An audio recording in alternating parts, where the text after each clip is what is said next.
Bueno, pues tenemos a Iván Espinosa de los Monteros, que es el portavoz de Vox en el Congreso de los Diputados, y con él vamos a analizar esos resultados y, sobre todo, bueno, cómo ve el futuro inmediato en la Comunidad de Madrid. De entrada, ¿han hablado ustedes con Isabel Díaz Ayuso? Buenas noches, Antonio. Sí, Rocío, yo creo que ha tenido ocasión de felicitar a la señora Díaz Ayuso y ahora se abre un periodo interesante, porque vamos a ver exactamente qué es lo que pretende la señora Díaz Ayuso, si quiere que la apoyemos en estos 2 años. Es verdad que los 2 años anteriores pues no ha habido mucho, digamos que... No iba a decir eso, que no ha habido mucha actividad legislativa. Fíjese usted que en 2 años solo se ha aprobado una ley, y no es ni siquiera ley de presupuestos. Se ha aprobado solo una ley, que es la ley del suelo, que también está siendo recurrida por la izquierda, pero que en 2 años no ha habido mucha actividad en el legislativo. Es verdad que ha sido, por un lado, pues el año del COVID, y por otro, pues estoy seguro que le ha resultado muy difícil ciertos compañeros de gobierno que tenía. Y ahora, como digo, se abre un periodo, una vez despejada alguna de esas, o ambos impedimentos, pues se abre un periodo de 2 años en el que vamos a ver realmente cuál es la intención y cuál es la relación que pretenden mantener con Vox, sabiendo que van a depender de nosotros, como es natural, para absolutamente todo. ¿Le ha adelantado algo Isabel Díaz Ayuso a Rocío Monasterio en ese sentido? Bueno, yo creo que es un poco temprano todavía. Yo creo que ahora lo que procede es felicitarle por la victoria. Y empezar a preparar la investidura, que ya hemos dicho que la vamos a apoyar sin condiciones, y a partir de ahí, pues sí, efectivamente habrá que empezar a hablar.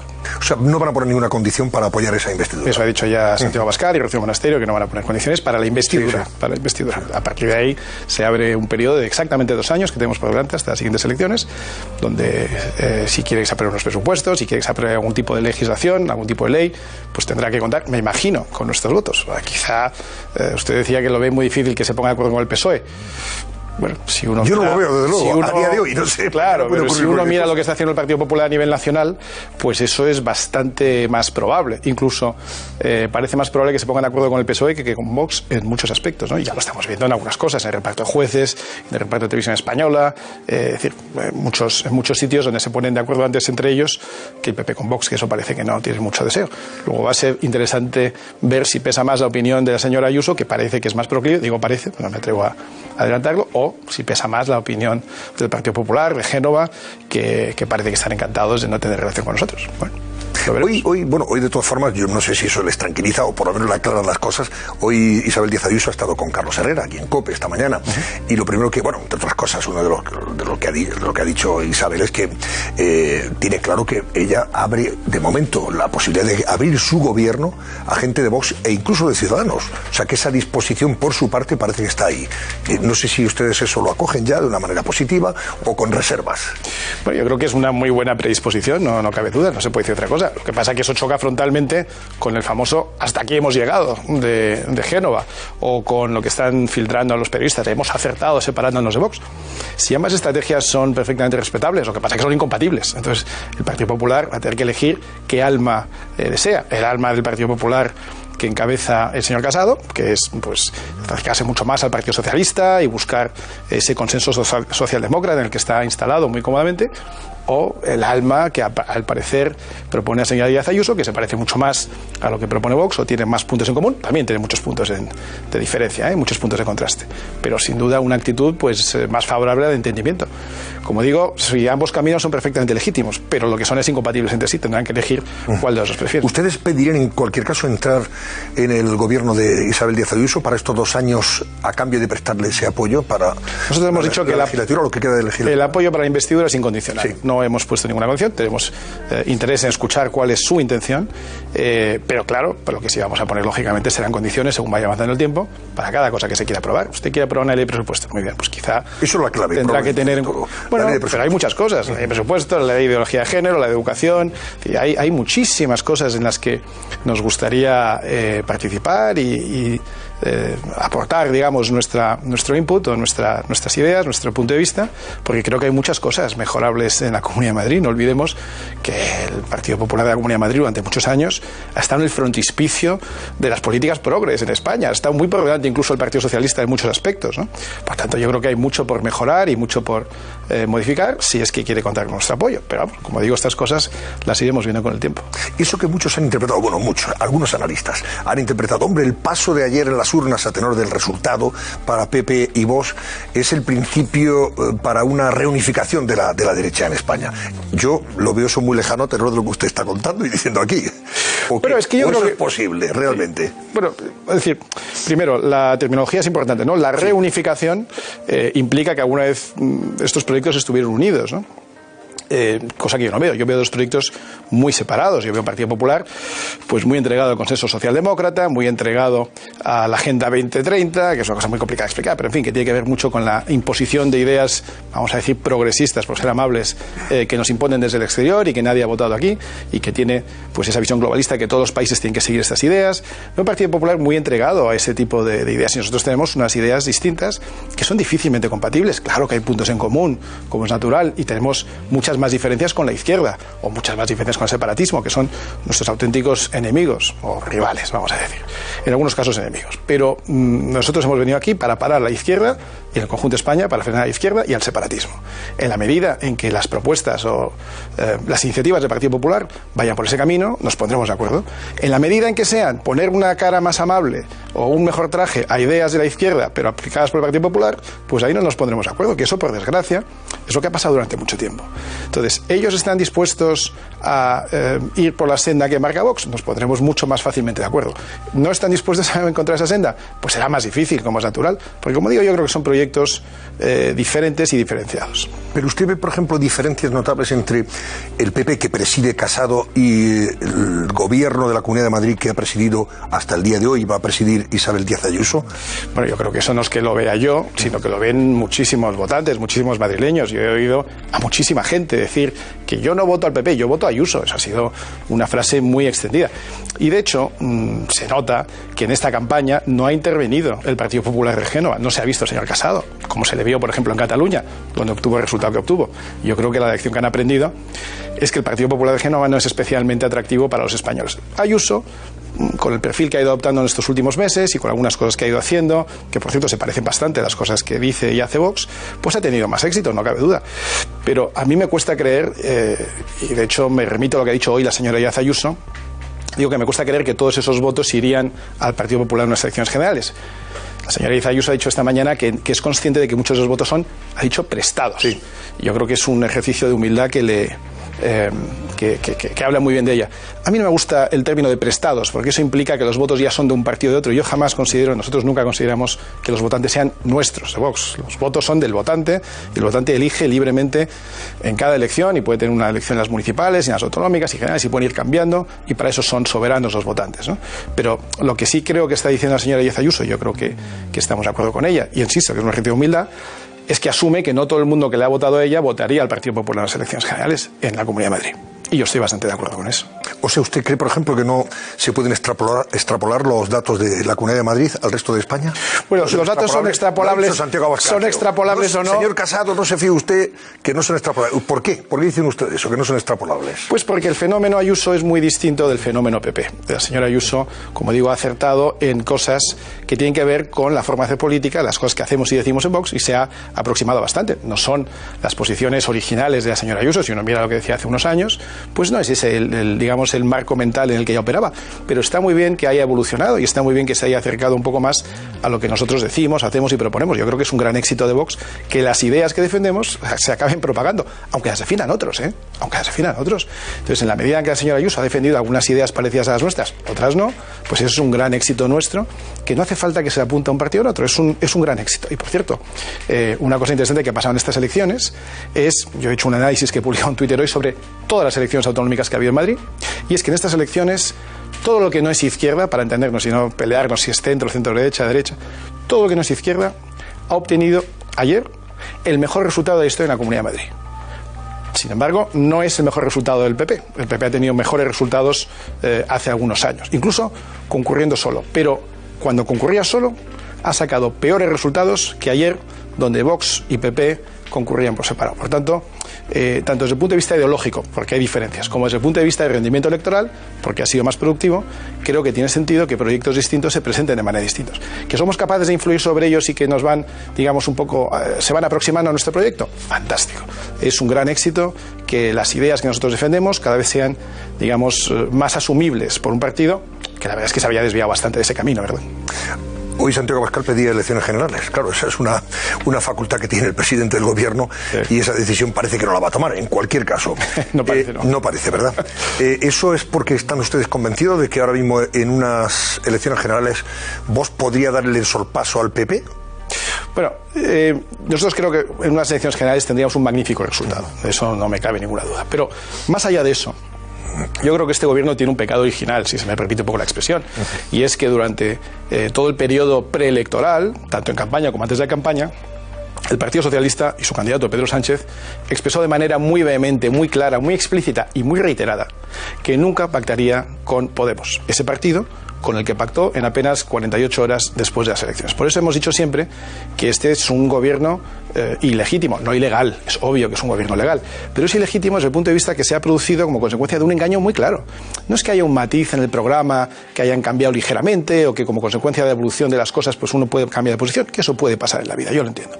Pero hombre, si hemos estado 6 meses escuchándole, nunca pactaré con Podemos, nunca pactaré con el populismo, no dormiría por las noches si tuviera que pactar con ellos, y al día siguiente de las elecciones te pones de acuerdo con ellos, yo creo que muchos votantes se sienten estafados, muchos votantes socialistas bien intencionados que probablemente no querían acercarse a ese extremo, y por tanto hemos dicho siempre que es un gobierno ilegítimo y que creemos que los españoles tienen derecho a volver a votar sabiendo ahora lo que en ese momento no sabían porque se les engañó. Y por cierto, de las cosas más graves que yo creo que han pasado en estos últimos meses o años es la podemización del Partido Socialista. A mí me da mucha pena, y lo digo con auténtico dolor, ¿no?, ver cómo un partido que a mí nunca me ha gustado, que yo nunca lo he votado, que nunca lo he defendido, no voy a decir ahora lo contrario, nunca me ha gustado, pero que tenía un rol, que tenía un papel en un centro izquierda moderado, pues asimilable a otros partidos socialdemócratas europeos, se haya ido radicalizando tanto en el fondo y en las formas para asemejarse, consciente o inconscientemente, a un partido que yo creo que solo ha traído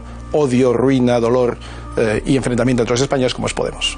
Podemos es un proyecto que está fracasando estrepitosamente día a día, lo estamos viendo, su líder fundador ya ha desaparecido. Yo creo que eso es un gran éxito del centro derecha o la derecha o todo lo que no es izquierda español, pero sin embargo lo peor de sus formas, lo peor de sus maneras, sus peores mensajes, eso ha calado, y ha calado en los dirigentes del Partido Socialista. No creo que en sus votantes, yo no creo que sus votantes sean tan radicales, sean tan extremistas, no creo que un votante medio del Partido Socialista esté de acuerdo con que los sicarios de Podemos vayan enviados por el propio presidente de Podemos a tirarnos piedras en un acto electoral, ¿no? No creo que ellos estén de acuerdo en llevar las cosas al extremo de la violencia, de las alertas antifascistas, de agredirnos más de 200 veces como hemos contabilizado. Yo creo que nadie en su sano juicio está en eso, y de hecho en estas elecciones, en esta jornada electoral, se ha visto que los madrileños han elegido con total naturalidad, unos a la izquierda, unos cuantos más a la derecha, pero no ha habido ningún incidente en un colegio electoral, no ha habido ninguna quema de contenedores por la noche, no ha habido absolutamente nada, porque los madrileños y el conjunto de los españoles, yo creo, están muy por encima del nivel de algunos de esos políticos, y especialmente de los más extremistas. Dos cuestiones al hilo de esto que usted está comentando.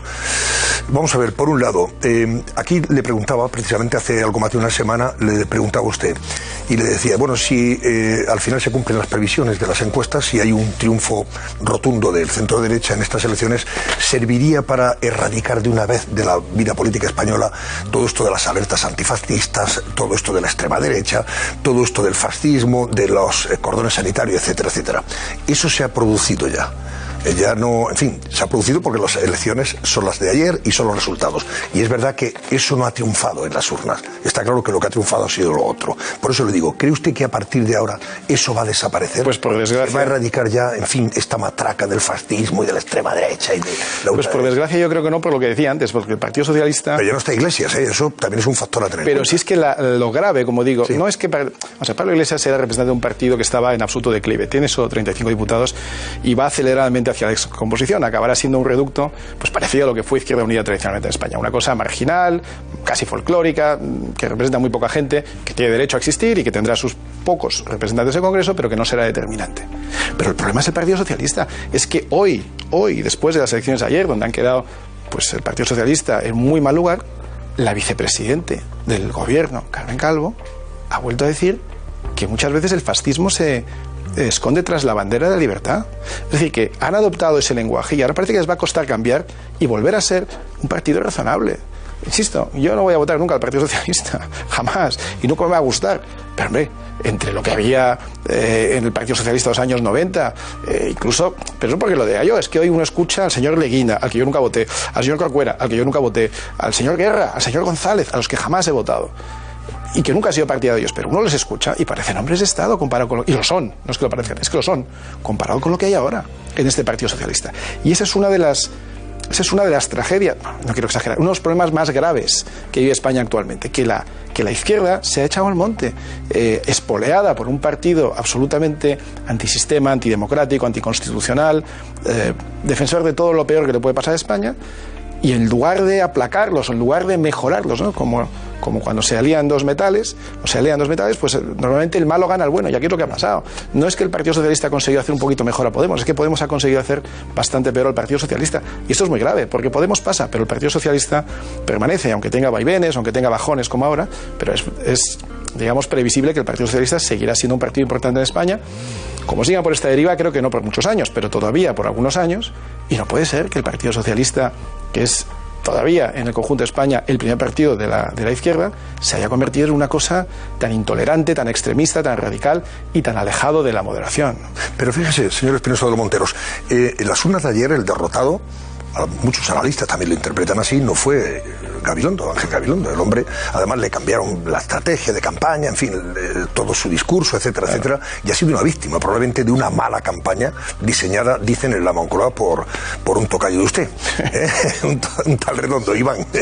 Bueno, y entonces, le pregunto, ¿cree usted que Sánchez no va a aprender de lo que pasó ayer en las urnas? El derrotado ha sido Sánchez, evidentemente. ¿No cree que va a cambiar necesariamente? ¿No va a asumir esa derrota y con humildad reconocer que el mensaje, el aviso que se le ha dado en las urnas es por su política errática y, en fin, y bastante criticada de alianzas con Podemos, lógicamente, y con el resto, el separatismo, etcétera, etcétera? ¿No cree que va a cambiar nada? Humildad y Sánchez son dos palabras que mezclan mal, salvo que vaya un negativo, ¿no? Salvo que vaya una negativa en la frase, ¿no?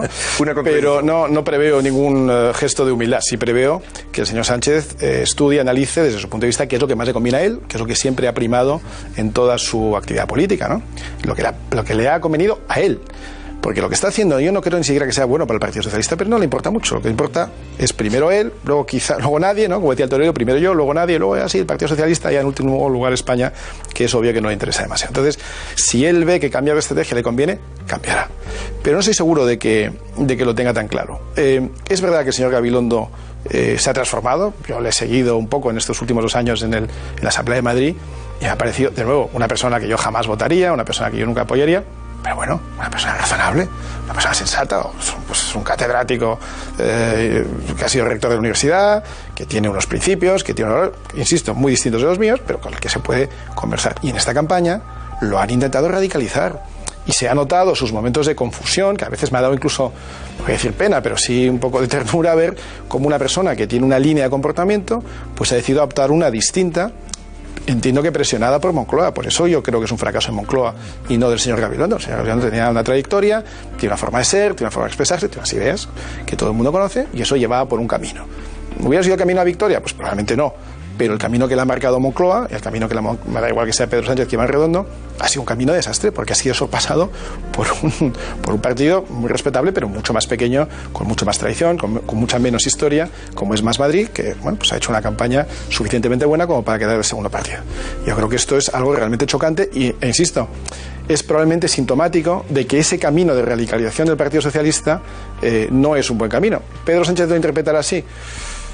No me atrevo a pronosticarlo. Lo que sí sé es que hará lo que le convenga a él personalmente, sea bueno o no para el Partido Socialista y sea bueno o no para España, que eso yo creo que es lo que menos le importa. Bueno, una cosa más. Hubo un día en que usted se enfrentaba al entonces vicepresidente del gobierno en el Congreso de los Diputados y en aquella discusión, bueno, pues usted poco menos que le piden que se marche de la sala, de una comisión, no recuerdo qué comisión era. La Comisión de Reconstrucción. La Comisión de Reconstrucción, efectivamente, reconstrucción de la economía después de esta pandemia. Y el señor Iglesias no solamente le invitó a echar, o sea, que saliera de de la sala, sino váyase, señor Iván Redondo, perdón, Iván Espinosa de los Ponteros, y cierre la puerta. Eso no se lo hubiera dicho a Iván Redondo, desde luego. Pero bueno, váyase y cierre la puerta. Ahora ya le han cortado la coleta, como dice nuestro amigo Antonio Martín Beaumont hoy. Entonces, deja la política. ¿Cómo ha vivido usted ese momento? ¿Y qué cree que puede cambiar en la vida política española el hecho de que ya no esté Iglesias, por lo menos enredando desde la dirección de Podemos y en el Congreso o en la Asamblea de Madrid? Pues yo creo que eso alimenta varias reflexiones, ¿no? La primera es que no conviene perder la humildad. No conviene perder la humildad, no nos conviene a ninguno. Y todos estamos tentados, sobre todo pues cuando salimos en una televisión y cuando parece que alguien nos reconoce por la calle, o cuando alguien ha tenido lo que parece que es un cierto éxito. Yo creo que no conviene perder la humildad, y es difícil, ¿eh? Yo lo entiendo. Nosotros tenemos, digamos, una pequeña ventaja, y es que antes de tener el más mínimo éxito en Vox, hemos tenido, primero, una vida anterior de cierta longevidad, y segundo, hemos tenido 5 años de fracaso tras fracaso. Y eso, pues, no lo han tenido ninguno de estos partidos. Estos Ciudadanos, Podemos, han triunfado a la primera. Nosotros hemos tenido 5 años de fracasos consecutivos, desde el 2014 hasta el 2019. Y eso nos ha servido para depurar nuestra estructura, nuestras ideas, nuestras propuestas, porque era obvio que si uno continuaba por ese camino de fracaso tras fracaso, no lo hacía ni por ambición de poder, ni por dinero, porque no había ningún poder, no había ningún dinero, no había ningún éxito. Era por convicción. Y por tanto, esos 5 años de pulir nuestras convicciones y de, digamos, reforzar la humildad de los miembros del partido, yo creo que ha sido algo muy bueno. Y por eso digo que cuando uno se viene arriba un poco demasiado y pierde humildad y hace esos gestos y esos aspavientos que él hacía, por cierto, bueno, ya me había ido, eso de Cierres ahí me dijo cuando ya estaba a 30 metros de distancia, si me lo hubiera dicho antes quizá lo hubiera contestado. Pero es una falta de humildad que ahora pues lo está pagando, ¿no? Lo está pagando con una salida deshonrosa. Yo creo que es una persona que ha hecho mucho mal, pero que ha tenido mucho protagonismo en la política española desde el año 2014, no cabe duda. No protagonismo bueno, no ha aportado absolutamente nada, porque si uno lo piensa realmente, desde que ha llegado ha envilecido la política española, ha introducido el odio, el miedo, la violencia, los escraches, los acosos en la universidad, en la política, en los medios de comunicación. No ha traído absolutamente nada bueno. Y de las cosas que ha traído, pues es también esa falta de humildad que yo creo que es difícil para todos los que, como digo, un día aparecemos en televisión, al día siguiente no estamos. Es que esto es muy efímero y por tanto, pues su salida es una salida, como digo, deshonrosa y quizás sea un pequeño baño de humildad. Ahora, que nadie se piense que porque se va de la política va a dejar de generar el mal, porque es lo que sabe hacer. Lo hará, pues ahora ganando más dinero desde el duopolio mediático de la televisión o con socios poco recomendables, enemigos todos ellos de España, y hará daño a España y hará daño en el exterior. No cabe duda de que pasará tiempo en Hispanoamérica sembrando pues esa misma semilla de odio, de distensión, de violencia, que es tan negativa, no ya para España, sino para todos nuestros países iberoamericanos también.